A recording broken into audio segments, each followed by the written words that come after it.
28 साल की एक लड़की जो लॉ स्टूडेंट है, जज एग्जाम की प्रिपरेशन कर रही थी, इंदौर में रहकर वो रक्षाबंधन के लिए अपने घर जाने के लिए निकलती है नर्मदा एक्सप्रेस से, लेकिन सफर के बीचों बीच रहस्यमय तरीके से गायब हो जाती है।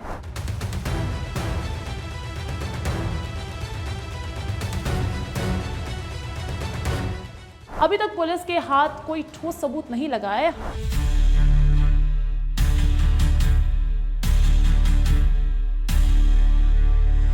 लोगों के मन में ये भी है शंका कि कुछ अनहोनी भी संभव है क्या? वैसे मल्टीपल एंगल हम लोग साथ में सोच के ही उसके ऊपर काम करते हैं और तभी हमें सफलता मिल पाती है।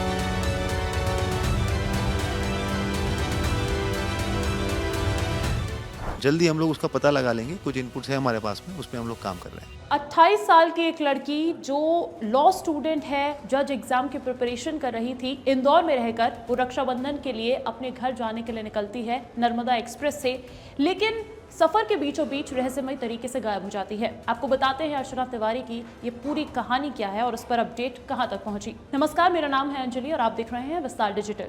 तो बात करते हैं अर्चना तिवारी के इस सफर की जो कभी पूरा ही नहीं हुआ। देखिए, अर्चना तिवारी ये इंदौर में सिविल जज एग्जाम की तैयारी कर रही है, LLM स्टूडेंट है। अब इंदौर से वो कटनी जाने के लिए नर्मदा एक्सप्रेस से B3 कोच में बैठी, लेकिन B3 कोच में अचानक ही वो गायब हो गई और ये स्टेशन था भोपाल का रानी कमलापति स्टेशन।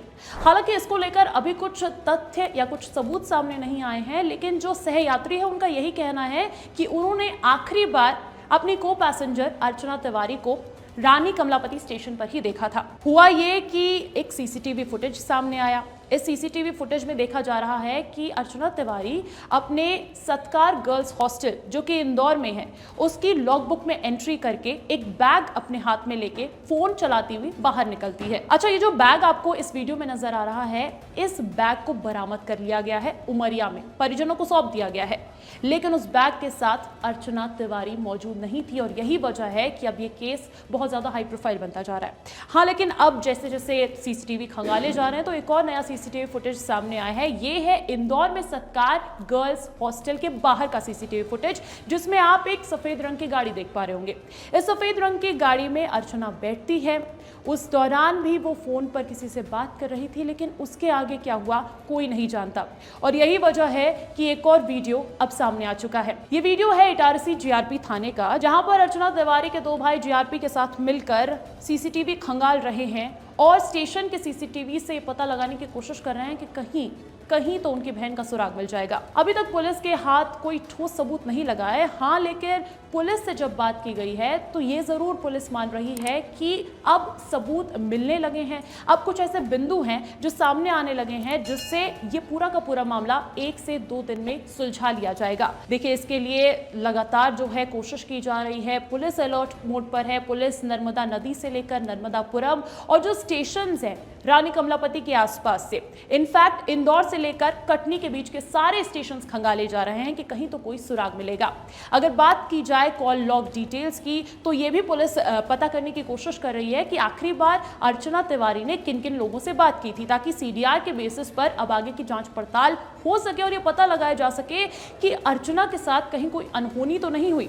पुलिस हर एंगल से जांच कर रही है। इसमें बहुत सारे पॉइंट्स आते हैं। इसमें पॉइंट्स ये आते हैं कि क्या रेलवे सुरक्षा में महिला सुरक्षा का इतना बड़ा ये जो मामला है सामने आता है, जहां पर इतनी बड़ी चूक हो जाती है कि एक लड़की जो अपने हॉस्टल से निकली थी सफर करने के लिए, अपने घर जाने के लिए, वो बीचों बीच सफर से गायब हो जाती है। अब इसमें एंगल ये भी देखा जा रहा है कि क्या ये जो पूरी किडनैपिंग का मामला है, ये कहीं कोई सोची समझी साजिश तो नहीं है।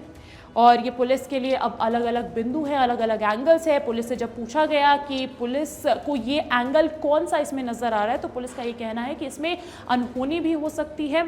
7 तारीख को जो घटनाक्रम हुआ था लेट नाइट, अभी लगभग 3 से 4 दिन हो गए उसको, आज 5वां दिन है। प्रयास हमारा यही है कि जितना जल्दी हो सके उसको हम लोग टेक्निकल एनालिसिस के साथ में काम करने का प्रयास कर रहे हैं। जैसे कि मैंने पहले भी कहा था कि हमारी 3 टीमें लगी हुई है उसके अंदर। जल्दी हम लोग उसका पता लगा लेंगे, कुछ इनपुट्स है हमारे पास में, उस पर हम लोग काम कर रहे हैं। मेरा ये मानना है कि एक तरीके से, एक प्रॉपर तरीके से जब हम लोग काम कर ही रहे हैं तो जल्दी हम लोग उसको निकाल लेंगे। मल्टीपल एजेंसीज़ की उसमें काम करने की अभी आवश्यकता नहीं है और हमें विश्वास है हमारी टीमें जो लगी हुई है वो अगले कुछ ही दिनों के अंदर या बेहतर होगा कि 1 या 2 दिन के अंदर ही हम लोग उसको जो है वो गुत्थी को सॉल्व कर लेंगे। लोगों के मन में ये भी है शंका कि कुछ अनहोनी भी संभव है क्या? तो वैसे मल्टीपल एंगल हम लोग साथ में सोच के ही उसके ऊपर काम करते हैं और तभी हमें सफलता मिल पाती है। अब देखिए, पूरे मामले को लेकर सोशल मीडिया पर तरह तरह के कमेंट्स सामने आ रहे हैं, जहां पर यूजर्स बता रहे हैं कि अगर ऐसा होता है तो ये तो फिर एक लड़की के लिए रेलवे के मद्देनजर बहुत बड़ी चूक है, एक लड़की की सुरक्षा में बहुत बड़ी चूक है। हालांकि अब देखना यह होगा कि जहां दूसरी तरफ पुलिस ये दावा कर रही है कि 1 से 2 दिनों के अंदर इस अर्चना तिवारी की मिसिंग मिस्ट्री को जल्द सुलझा लिया जाएगा, तो ऐसे में क्या कुछ तथ्य निकलकर सामने आते हैं, क्या कुछ खुलासे इसमें होते हैं। अर्चना तिवारी मिसिंग मिस्ट्री एक रहस्य बन चुका है और ऐसे में इससे जुड़ी हुई जो भी अपडेट्स आएगी विस्तार डिजिटल पे आपको बताते रहेंगे। तो इस वीडियो को ज्यादा से ज्यादा शेयर करें, हमें लाइक और सब्सक्राइब करना बिल्कुल ना भूलें।